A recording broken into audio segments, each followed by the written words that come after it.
my car, it just literally just like stuttered in the middle of the motorway, and basically like oil, as you can see, oil just basically leaked. I just got it back from the race fuel map. I'm planning on racing in like on Saturday. We're on Thursday, we're on Wednesday now, and tomorrow I'm supposed to be getting alignment. And as you can see, the car, it was like, you can see, it's just, that's all oil. So I don't know what's happened. I'm hoping it's not worst case scenario, I'm going to need a new engine, but yeah, I'm really upset, but you know, I'm kind of glad it happened now. I wouldn't even drive it, but I'm glad it's happened now as opposed to on race course. It would have been a lot worse, and I would have been a lot further away from home. I'm supposed to be driving to Austria next week, but yeah, we're getting into a bad day here, and we'll see what's going to happen. I just got home, and thank God I got a second car, but yeah, really sad, gutted really.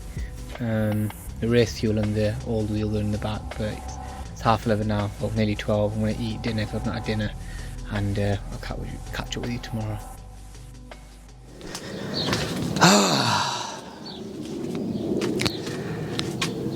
So, I'm not exactly entirely sure where I want to begin, but hopefully what you've seen in that first clip from the title, for those of you who follow me on my social media platforms, Instagram, TikTok, you would have seen clearly that the S3 engine essentially blew, and yeah, it's a really crappy scenario. It's a really shitty situation to be in, and I think it'd be unnormal not to be sad. I think I'm going through peaks and troughs, and obviously it's so fitting for me to be sitting on this 50-litre tin can of race fuel, so the Sunoco 260 GT plus race fuel. That's what was in the car, and I will go on to what happened exactly. So I mean, yeah, like I said, I think I'm still going in peaks and troughs. So like sometimes I'm really sad about it, and I'm like, I don't know what to do because it's all new to me, and it's like, is this the end of my S3? Like, and I work so hard. I've seen so many comments all over like TikTok, especially TikTok. Some people have been so nice, by the way. I just want to say a massive thank you. If you sent me a message or contacted me, I just want to say a massive thank you. I'm going to get back to you if I haven't already. But some people are really nasty, and it's just like really, really nasty. And I just don't know how people can be. I can't be like that. I just couldn't.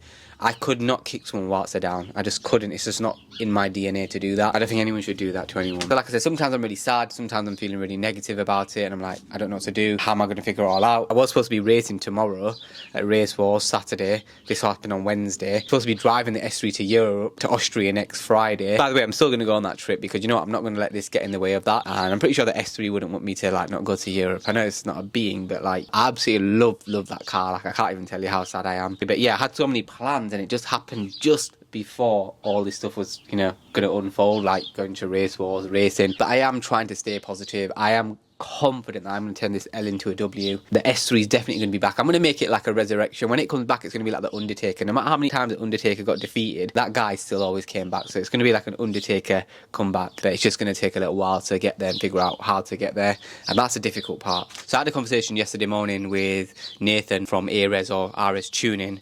And I know Nathan from YouTube because he had an Audi S3, a grey one, and his YouTube channel was based on the build initially, but now he's basically created a company whereby he rebuilds this EA888 Gen 3 engine platform, because it's quite a common issue where, you know, you push these cars and they do fail. So it's not like an uncommon issue, right? But I think with me, I was like, I just didn't think I'd be so unfortunate this early on. I feel like I've not even driven the car, that's so sad, like that much since having it tuned, and that's what stings more. And I think what stings even more, I'm not even the one who drove it when it happened, but it was going to happen because I was going to go hammer it at Race Wars in any case, so it was going to happen. So I'm kind of glad it happened at home, and you know what, I'm so glad that me and my brother were safe. So me and my brother were both in the car. He was just driving it as just to see what it's like, because he recently just went stage 3 on his RS3, which was fine, you know. I think when you're in that situation, it's very easy to think of all the negative things, but you know, cars are replaceable. The hardest thing is the fiscal perspective. Like, I work so hard. I'm not super rich by no means. I wish money did grow on my trees because I've got trees all around me, but I don't. You know, I work really hard, and I know I'm not the only person who works really hard in this game who isn't even on social media, who's in a similar situation, loves cars, it's expensive. I'm gonna have to work even harder now, figure out a way to kind of basically turn this all into a W, and I'm sure I am, you know.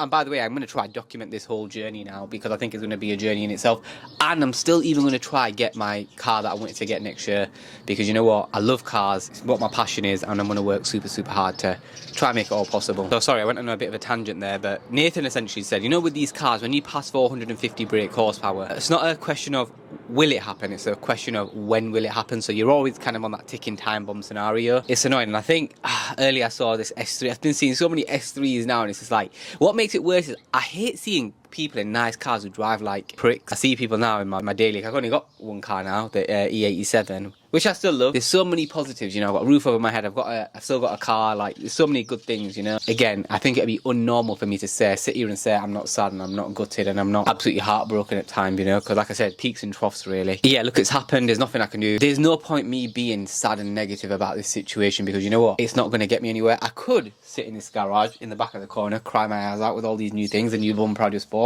the new wheels, the new tyres I bought, the race fuel that I'm sitting on, and think about all the bad things. But then you know what? It's not going to help the S3. It's not going to help it get back on the road. It's just not right. The only thing that's going to help my S3 get back on the road is me putting in a plan and following that plan and just acting, not walloping and, you know, just not crying in the back of the corner.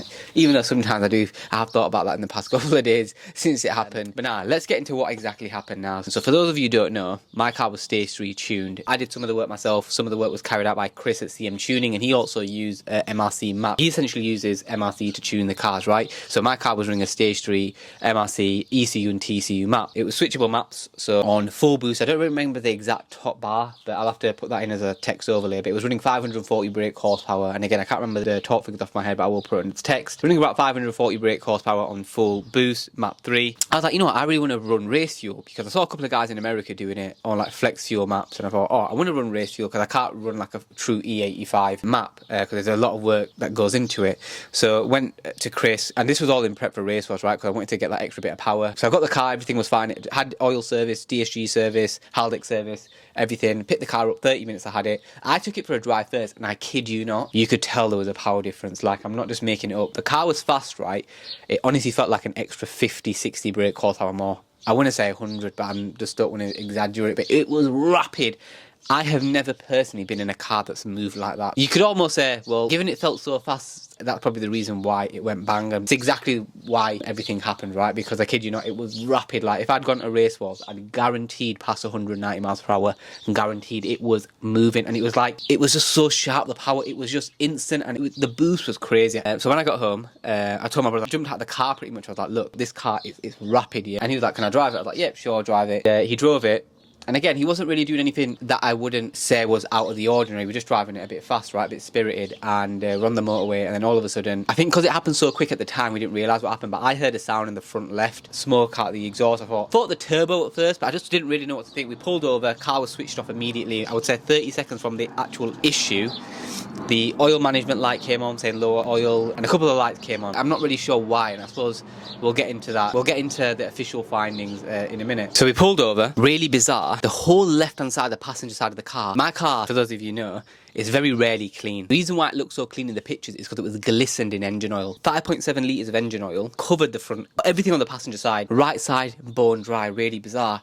We then got recovered by the AA, took it straight to Chris's that evening. I got to Chris's around 10 p.m. at night. He then briefly had a look at it, and we were kind of puzzled as to what happened. We just didn't really understand. He had a look at the block, it looked dry. From an external perspective, obviously he didn't take anything apart. The only thing he took apart was the under tray. There was a couple of good case scenarios, right? Pipe dropped off, or there was the sump plug came loose, and then there was a worst case scenarios basically where the piston had just basically popped and there was a hole in the engine somewhere. When we dropped the under tray, we thought we'd see some really large pieces of metal. The only metal we saw was no larger than a 1.5mm shard of metal, in my opinion, and there was two, right? The metal that we saw looked like it had kind of derived from like some sort of ring piece, and I googled what a piston looks like, and I think that's what made me so anxious about the situation. I think I'm going to definitely have anxiety when I go back to the car, because I'm just like, you know, what if it happens again? But that's another topic and another discussion for another day. But I'm trying to learn so many new things. This isn't my area of specialism, it's not my area of expertise by no means. Like, I love cars and I have a passion for them, but it doesn't mean I know them inside and out. That's what makes it difficult. I think, you know, when you don't know something, when something's out of your control, which I feel like now, I feel like, you know, whilst I know where the S3 is,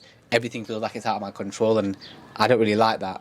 but I think it's just life, you know, not everything's going to be in your control. You can't control every moving part and every variable, so the sooner you accept that, the easier it probably gets. He did that. He still couldn't really establish where the oil was really coming from. We removed everything, turbo, like the intake pipe leading to the turbo, everything looked okay. Again, in the engine, the driver's side was bone dry and the oil was typically on the passenger side, but all of it was just on the car and underneath throughout the whole car. Oh, Hayfever, God, leave me alone. Because we were moving at speed, if you're going 70 plus miles per hour, and imagine like rain, it's going to obviously whoosh through the car, and that's exactly happened with the oil. It was just literally everywhere. And when we checked the oil, it was completely bone dry as well, the dipstick. Chris then basically removed the spark plugs and he had a look at the cylinders, and cylinder 1, 3 and 4 dry, cylinder 2 and the spark plug had oil on it, and I'll show you a picture of it. And you know, when he put a camera inside, he was able to see probably where the metal shards that we saw, those 2 little ones, where they came from. It was probably from the piston ring, and that is quite a common thing to kind of I suppose break and explode. And we saw some scoring on the piston too, I think, or the cylinder. See,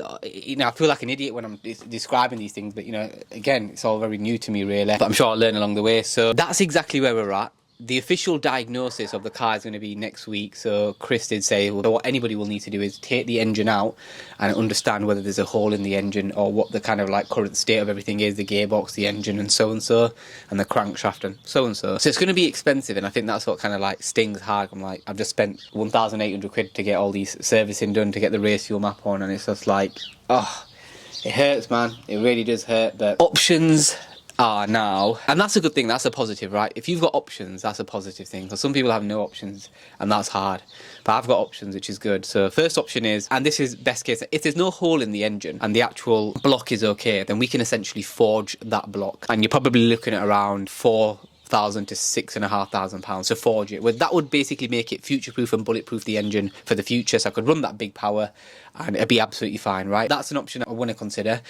Because I absolutely love the car and I have no intention of selling it. If anything, I want to add another car to it. So that's option 1, and that's best case scenario. And then we got option 2, which is I just get a replacement engine, so an S3 engine, a Golf R engine, even like a Mark 8 Golf R engine, because I think they're a bit stronger and newer. Replace it, because even if there isn't a hole, I would still have to repair the damaged parts, so it might be better and cost efficient to just replace the engine. So let's just say I replace the engine, move the bolt-ons from the old engine to the new one, and just basically decrease the power, so go back to the original power or anything just a little bit less, so then I'm running a little bit safer, but still I run the risk of when will it. And I think sometimes you just got to be unlucky. I don't think it was to do with a specific map or tune. I think it was to do with the fact that I pushed the car. You know, Nathan said he has 24 cars and he's done over 74 cars. That speaks volumes in the sense of this isn't an uncommon issue, clearly. And look, things like this happen on stock cars, but it is what it is. So that's option 2. So I just basically replace the engine, you know, dial down the boost and the power a little bit. But option 3, and this is worst case scenario, if there is a hole in the block, I'm going to have to essentially get a new engine anyway in any case. So option 2 and 3 are kind of similar. Option 2 and 3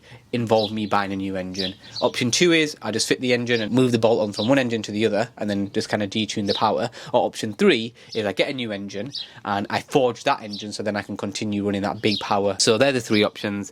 Option 3 is obviously the most expensive. Option 1 is the best option, which I would like. I'd hope there's no damage to the block and, you know, I can forge that block. But look, if you've been in a similar situation, the reason why I'm making this video is because I want to share my experiences to hopefully help people. I hope those who, you know, watch this video and support me can actually appreciate the stuff that I've actually done to my S3, because I've actually often said to myself in the past, I wouldn't have done anything to my S3, most likely at the speed I've done it at, if it wasn't for YouTube. I generally do like getting my content out to you. Part of me felt defeated the other day. I was like, you know, I'm going to quit YouTube. I can't be bothered anymore. I just can't deal with the stress and when things go wrong. But you know what? You cannot let these bad times kind of overcome all the good, really. I'm still going to go to Europe. When the S3 is back like the Undertaker, I'm going to take it to Europe next year. I'm really good. I can't take it this year, and hopefully next year I can take it on the Nürburgring. Look, everything happens for a reason. I'm so glad it happened closer to home as opposed to on the runway in Europe, where it would have been even worse. I would have been stranded ultimately. I would have had Alicia with me. So many bad things could have happened, and you know what? It didn't. So, you know, I've got to believe that God basically didn't want me to race, and he wanted this to happen because he wanted me to, you know, just be safe, really. And that's the main thing. But yeah, look, I want to share my experiences. Hopefully we can all learn from this. And that's the aim, right? Everyone who's passionate about cars to learn from one another, right? That's what we should all do anyway. We shouldn't, you know, shoot each other in the foot. We should all help each other. And I hope this video, and I hope this journey as I document it now, will help you. Next week will basically be the official diagnosis and the findings, so exactly what's happened. And I will make a video explaining what's happened. Hopefully I can actually get a video with Chris kind of going through exactly what's happened and what everything looks like and where the damage is, if there is any damage. I'm praying there isn't. you know, touch wood, there isn't any damage. You know, I'm praying to God there isn't any, and I can just kind of forge that block and not have to buy a replacement engine. I hope to kind of like, if anybody's in a similar position or planning on going stage 3, maybe this is a bit of a learning curve for you. Just sharing knowledge, I suppose. If you've been in a similar situation, what option do you think I should go for in any case? Because I generally do appreciate people who've commented on my videos. So yeah, comment below as to what you think the best option for me to explore is. And if there's any companies that you'd recommend. So I know obviously there's Ares and Nathan. If there's any other companies that you want me to recommend, because, you know, rightfully so, I need to kind of shop around and have a look at different quotes and stuff like that. Not too many, but yeah. It's a shitty one. It's a really sad situation. I love the S3. The weather's so nice now. And I've got, you know, I've got the wheels, race fuel, I've got the new freshly painted bumper. It's such a sick car. I've already seen the sharks start to swim around me, like start to circle me. How much for the wheels? How much for this and that? I'd probably do the same, but nothing's for sale. Yeah, I just hope I can get it back up and running. And look, I really appreciate your support thus far. Please do continue to support me. Subscribe to my YouTube channel. Hit that bell icon for future notification. Drop a like. You know, when you give it a like and you comment and you subscribe, it generally helps my channel grow. And that's all I'm asking for, to help me grow so I can continue putting out better videos and get more cars. And maybe I think in the past 4 or 5 years I've had like a handful of people stop me and say, oh, you Ranj. But I do get a lot of people message me, and I'm always as helpful as I possibly can be, because at the end of the day, I'm no better than anyone else, and I appreciate we all work hard. I didn't want to come on YouTube. I don't think anybody wants to come on YouTube and, you know, self-pity themselves, and it's not what I'm doing at all, or that's not what my intention is. So lastly, what I will say is I think this situation, I'm actually still so tired. I was like thinking, should I still go to Race Wars? I can't be bothered. It's going to make me more sad. I mean, I've already lost out on so much money as it is, so might as well go, enjoy myself, what Alicia says, and probably be the right thing to do. And I can get some content for you as well, so hopefully I can get some cool content, whether it's shorts or videos here and there, but I will get some content, and I think it'll take my mind off things too. I start my road trip on Friday, but prior to that, I'd like to have a plan in place, at least to figure out what are the next steps. I'd like to understand what are my options 100%, like, you know, and figure out which one is the best for me. I think I've got up to a month to decide what the best thing for me to do is. What I don't want to do is just for the S3 to just sit on its arse and no progress or actions have been taken. I'm not going to let that happen. Look, we can't control what happens. If you're in a similar situation where you've taken an L, ran into a bit of a bump in the road, it's fine, you know, it happens. Together, we'll get through it. And yeah, S3 will be back, and next year I will have a new car, as well as the S3, as well as my daily E87 that's keeping me going right now. And yeah, I'm going to do some mods to the E87 too, because, you know, I need some mods to make it a little bit more modern, like the screen. I hate using my phone as a navigation. But yeah, look, shit happens. There's nothing we can do about it sometimes. We just have to kind of move on. Look, I've still got to work. I've literally still got a 9 to 5. I've actually still got to do work. You know, the world moves on. No matter how much you want to cry and whatever and be sad, the world moves on, and you just got to, you know, get cracking really. So that's exactly what I'm going to do. So yeah, on that bombshell, take it easy. Please look after yourselves. Thank you for tuning in. Like I said, please do continue supporting me. And let me know what you think I should do, genuinely, because look, I'm open to advice here. So yeah, listen, till next time, peace.